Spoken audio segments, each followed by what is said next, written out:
Hello there everyone. Metaphor Refantazio dropped about a month ago, and after spending quite some time with it, I'm still not sure how I feel about it.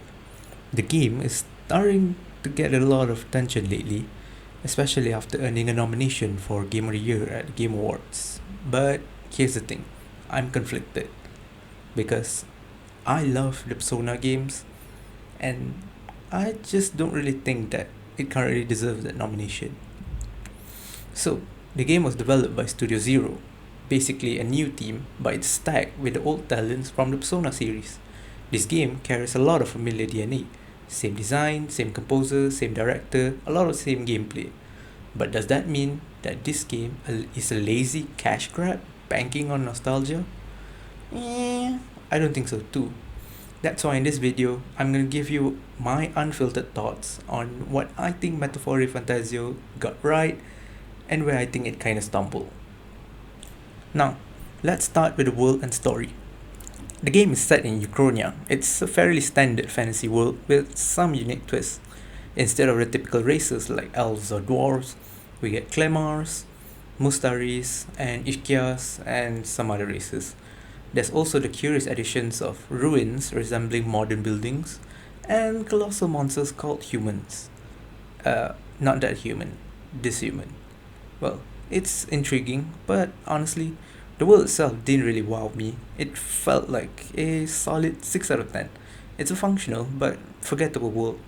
If you've played Elder Scrolls or D&D or practically any other high fantasy settings out there, you've practically been here before.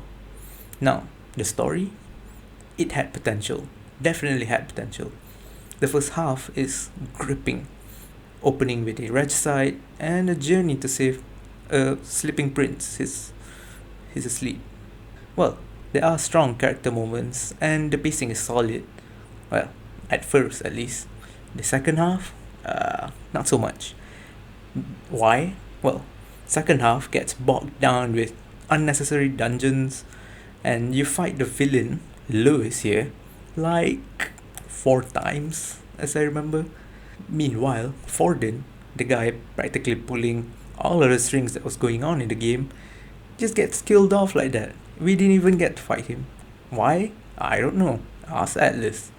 The game spent so much time building him up, only to sideline him.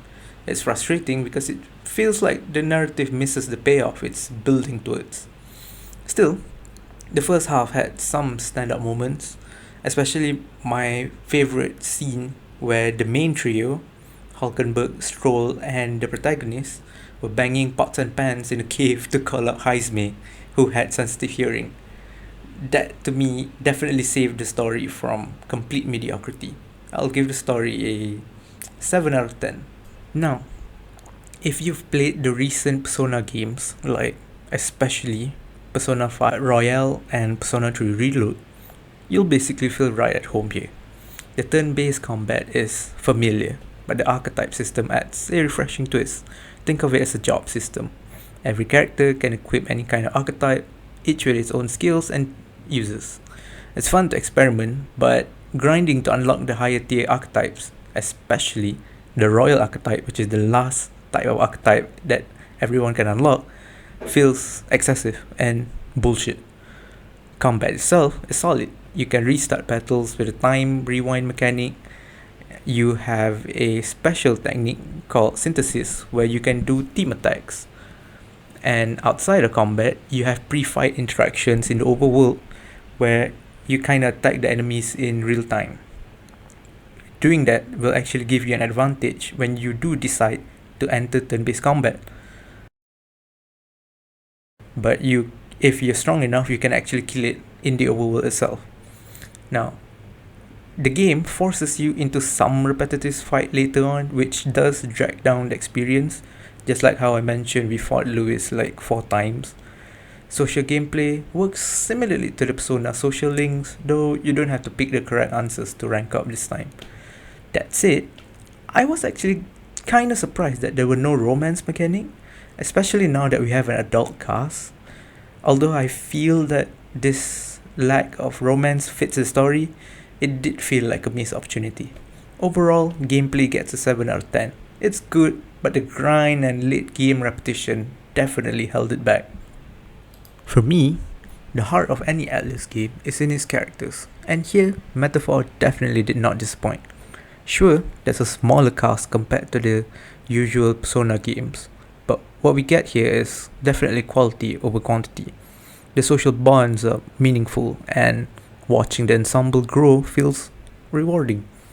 My first personal two favorite characters are Haisme and Yufa. I definitely related in their struggles with self perceptions and in finding strength in not just the people around them, but also in themselves. The villains, though, it was a letdown. Lewis feels two dimensional with a cartoonishly evil motive. Meanwhile, Forden, who had an actual real potential as a mastermind, got unceremoniously written out. Overall, characters earn a 8 out of 10.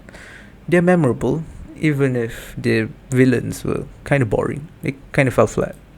Metaphor's visual style feels restrained and reserved compared to Atlas's previous works. The muted palette and minimalist designs stand out, though maybe not always in a good way.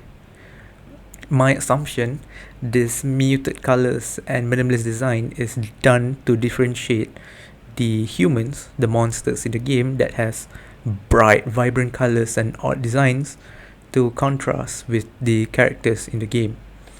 I would say that my favorite character design in the game would be Rella, the Ishkia Saintess. Yeah, I just really like her design. She definitely looks a lot more unique compared to the other Ishkias that we see. My only comment regarding the design would probably be the archetypes. I just wish each archetype had a more unique touch to kind of distinguish them better, because right now they all just look like different Iron Man suits. Still, the subdued aesthetic works for the tone of the game, and the environments can be stunning at times. I rate the visuals and presentation a 8 out of 10. I genuinely enjoyed it. I don't even have to say much about this. The music, the soundtrack, was made by Soji Meguro, and as you know, it's amazing as always. Every track is definitely a banger. That said, none of the music stuck with me the way his previous works do. I'll give the music a solid 9 out of 10, just because it didn't really reach a iconic status, as in it never really stuck to me as much. They all sound good, maybe just not as good as his previous works.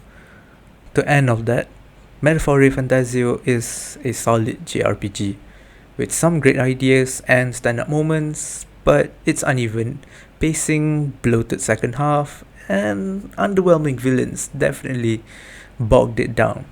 For me, it's a 7 out of 10 game. It's worth playing, just maybe not at full price.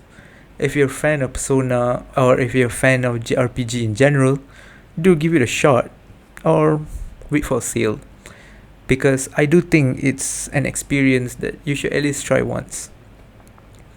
Now, to answer the original question, do I think that it deserves that Game of the Year nomination? Sadly, I don't think so. But it was still a good try by Studio Zero, and I wish them all the best for whatever their next project is. What do you guys think? Is Metaphor Refantazio worth the hype? Did it disappoint you like it did disappoint me? Let me know in the comments, or let me know if you want me to give my unfiltered thoughts on anything else. Now, goodbye.